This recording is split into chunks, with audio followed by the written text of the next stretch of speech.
Greetings, everyone, and welcome to another episode in the Transformers lore, the IDW Universe reading order, where I sort of break down the order, and I guess it's not necessarily a reading order, it's a mix between a chronological order and a reading order. It's, and there are people playing outside, so I apologize if you hear them, but, watch episode 1, that's where I do all the introductions and set up the groundwork for this timeline and how this timeline works. We're gonna go full steam ahead with bringing in the All Hail Megatron era of IDW Hasbro Universe comics into the reading order, the chronological reading order. So basically, Simon Furman was kicked off the books, and the IDW has brought in a new fresh writer, Sean McCarthy, to come in and introduce new readers, get those new readers, because that's what comics are always trying to get, new readers. Even though if you keep pushing for new readers, you're going to eventually tick off the old readers, so then it's just a never-ending cycle, but whatever. But Sean McCarthy's here to throw the infiltration protocol out a window and bring what I honestly think is a very cool story, All Hail Megatron. So All Hail Megatron was a 16-issue maxi series, and it had a handful of spotlights that sort of had the same atmosphere as All Hail Megatron, you know, a new season of Transformers spotlights. And we're going to place those on the timeline today. And where else to start than the main maxi series, All Hail Megatron? Now, at the beginning of the series, we learn that a year has passed since the Machination incident, since the battles between the Autobots and Decepticons on Earth from the Furman era. So that means we're finally out of 2006, say hello to the brave new world of 2007. Oh, one quick thing I want to add, the IDW Universe at the time of recording is not over yet. There is currently a series being published by IDW titled ROM, Dire Wraiths, which I intend to review just like I do G.I. Joe and the Transformers comics coming out right now. But it is part of the old IDW universe. We're not entirely dead yet. We have like a few last breaths with ROM, Dire Wraiths. So I'm kind of happy to see it like still exist a little bit. It's a mini series, it won't last long. So we're a year after 2006, but a future issue will later reveal that the Decepticons controlled Earth for about a year, which means we're going to transition from 2007 to 2008. Now, there are some sources out there that say that All Hail Megatron is 2008 to 2009. The Transformers Wiki uses this dating system.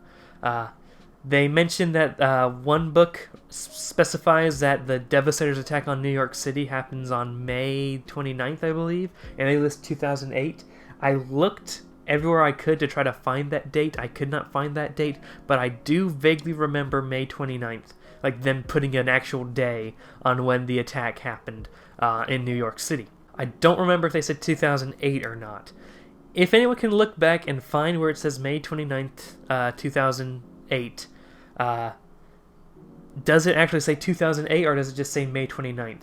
May 29th such and such years ago. If it says specifically 2008, that is an error. That cannot work given what we know of the timeline. Given what we know of what comes after All Hail Megatron, given what happens between All Hail Megatron, given the G.I. Joe books and all of that. All Hail Megatron, the fiction, besides if they ever say it happened, the beginning happened in 2008, All Hail Megatron can only really fit into a very specific slot, and that is 2007 to 2008. So that's the date we're going to be using, because that's the only dates that actually work. So it begins in 2007. Where does the transition to 2008 happen? Well, nowhere in the book do they go, okay, it is now 2008. That would be weird. Instead, I think the best place to stick the transition would be between story beats. There's really only one part of the book where you can look at and say, yeah, I could believe that a significant amount of time has passed between this point and this point, and that is between issue number 8 and issue number 9 of Transformers All Hail Megatron. My tablet keeps wanting to turn off. Every time I make a video with this tablet, something goes wrong. Why did Android decide that, hey, we should have tablets turn dark every now and then, and you need an external app in order to keep the screen on. That's weird. But issue number 8 is the last issue in 2007. Issue number 9 takes place in 2008. Because really that's the only real place we can fit the transition. Now, All Hail Megatron is a 16-issue series, but the main plot goes until issue 12. After issue 12, we enter this sort of anthology-type story called Transformers All Hail Megatron Coda, where every issue is divided into 2 different stories that focus on a different character at a different place in time.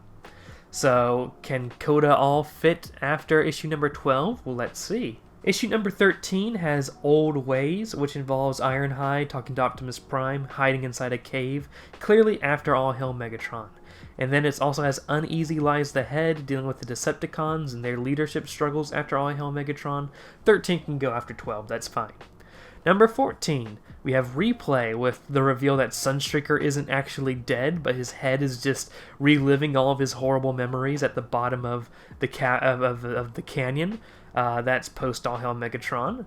And then Rebirth, which has the return of Galvatron, which could very well go after All Hail Megatron as well. So issue number 14 can go right after issue number 13. Issue number 15 is where things get interesting. Issue number 15, the first story, is Everything in Its Right Place, where we see Kup return to active duty after he was rescued from Transformers Spotlight. Kup. So now Kup is finally back in action. Kup's been back in action for a while in All Hail Megatron, so that has to go before All Hail Megatron, which means it takes place in 2007. The second part is Lost and Found, which deals with the Wreckers chasing down the Trion, and Perceptor has now become a sniper. This also has to happen before All Hail Megatron. Kup is the commander, which means it happens after Everything in Its Right Place. So, issue number 15 happens in 2007 before All Hail Megatron issue number 1. Everything in Its Right Place and Lost and Found. Now, number 16 has The Man of Steel, which focuses on Spike Witwicky after All Hail Megatron, and Hidden, which focuses on Bumblebee after All Hail Megatron. Both of those can go after issue number 14, and continuing down the timeline. Now, like I said, there were a handful of spotlights. Am I recording audio? Yes, okay. Next come a handful of new Transformers spotlights that happen, as part of this All Hail Megatron thing. First, we have Spotlight Blur, which is clearly early war. Zeta Prime still the leader of the Autobots. The war just broke out. We can stick Spotlight Blur in 4 million years ago, right after Megatron Origin. Spotlight Jazz is a little bit trickier. Most of the story is telling something that happens early on in the war on Cybertron, but it is a flashback framed in a scene where Jazz is trying to pick up this, or not Jazz, Trax is retelling the story, trying to pick up the spirits of the Autobots who have been abandoned on Cybertron because of the events that happened during All Hail Megatron, or really before All Hail Megatron. Even though reading this in this order will kind of leave you confused as to why the Autobots look so depressed and defeated on Cybertron all of a sudden, chronologically, Spotlight Jazz happens before All Hail Megatron. I would stick it after All Hail Megatron number 15, just because number 15 sort of hints that the Surge has just started, and it's really hard to tell when the Surge happens in relation to the Autobots being stranded on Cybertron. We'll stick Jazz after All Hail Megatron number 15. Next we have Spotlight Drift, which clearly can only fit one place. The Wreckers are a thing, Kup is in active command, but Perceptor gets the wounds that will eventually make him become a sniper, which means Spotlight Drift happens in between the stories of All Hail Megatron number 15. It goes All Hail Megatron number 15, Everything in Its Right Place, Transformers Spotlight Drift, and then All Hail Megatron number 15, Lost and Found, in that order.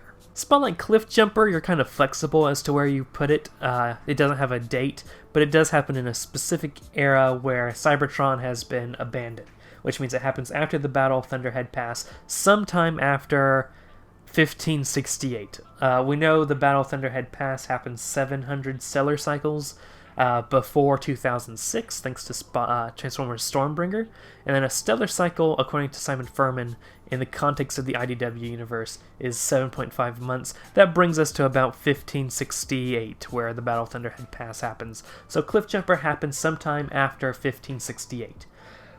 We can just stick it after Spotlight Shockwave, which was set during the Ice Age, and let's stick it around the time frame as Wheelie, because we don't know when Spotlight Wheelie takes place either. Spotlight Metroplex happens at the beginning of the Surge as well. We can stick it right before Spotlight Jazz and after All Hail Megatron number 15, because the Surge has now been underway by the time Spotlight Metroplex happens. So that covers all the new stuff from the All Hail Megatron era, but we do have some more context to stick Spotlight Mirage. If you remember, Spotlight Mirage was one of those books where I said we'd figure out where to put it later on. Now is the time. Spotlight Mirage shows that he's like being repaired in some sort of cave type system thing, you know, something big has happened. We can stick it after All Hail Megatron. We can stick it after All Hail Megatron number 16. Mirage is getting repaired while in hiding with all the other Autobots, and he's having those visions, which would be the Spotlight Mirage visions that he sees. So Spotlight Mirage, we can stick that right after All Hail Megatron number 16. So looking at the timeline as it stands now, 4 million years ago, Transformers Megatron Origin and Spotlight Blur. The Ice Age, we have Spotlight Shockwave. At some undetermined point, we have Spotlight Cliffjumper and then Spotlight Wheelie. 1867, we have Transformers Evolutions Hearts of Steel. At some unidentified point in the 20th century, we have Spotlight Six-Shot and Spotlight Hot Rod. 1984, we have Spotlight Soundwave. 1988, we have Spotlight Ultra Magnus. 2006, we have Infiltration number 0 through 4, Stormbringer number 1 through 3, Infiltration number 5, Stormbringer number 4, Infiltration number 6. The Mosaic Feeling Yellow and the Mosaic Rank, if you want to include those. Transformers Spotlight Cup, New Avengers Transformers, Transformers Escalation 1 through 2, Spotlight Nightbeat, then Escalation number 3 through 6. Followed by Spotlight Ramjet, Spotlight Galvatron, Spotlight Optimus Prime. Then we have Transformers Devastation number 1 through 4, Spotlight Blaster, Spotlight RC, then Devastation number 5 through 6. Then we have Spotlight Grimlock, Spotlight Cyclonus, the Spotlight Cyclonus Interlude, Spotlight Hardhead, Spotlight Double Dealer, Spotlight Sideswipe, and then Maximum Dinobots. In 2007, we have All Hail Megatron number 15, Everything in its Right Place. Then we have Spotlight Drift. Then Transformers All Hail Megatron number 15, Lost and Found, followed by Transformers Spotlight Metroplex, Spotlight Jazz, All Hail Megatron number 1 through 8. Then we enter the year 2008 with All Hail Megatron number 9 through 14, and then All Hail Megatron number 16, followed by Transformers Spotlight Mirage, and then sometime later, and we'll get to when that takes place, Transformers Mosaic Dead Men's Boots. Bada bing, bada boom, that's another entry down in the timeline. As always, the link to the timeline so far can be found in the description. Check it for the newest episode of the IDW reading order, and eventually once we finish this series, the entire reading order, or chronological order I should say, will be available in the description. Next episode, we will be talking about how G.I. Joe Season 1 fits into the timeline, because this is about the whole IDW universe. Please watch that video. I know most of you are going to skip it because it's a G.I. Joe video, but IDW G.I. Joe is great. Like, I cannot stress how great it is. It has its low points, but so does IDW Transformers. But IDW G.I. Joe is great, so stick around. Maybe consider reading the IDW G.I. Joe portion of the IDW universe, because it all comes together. You know, it's all multiple lines heading towards one more cohesive shared universe. So yeah.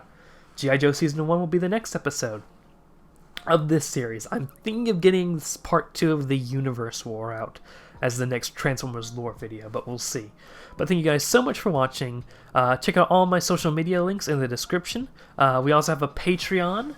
Please support me if you want to see this channel continue. I'm dying. I'm not dying. Or we're all dying. But thank you guys so much for watching. Social media in the description. Subscribe if you have not yet for more content, more nerdy content. Support me on Patreon, and have a great day, ladies and gentlemen.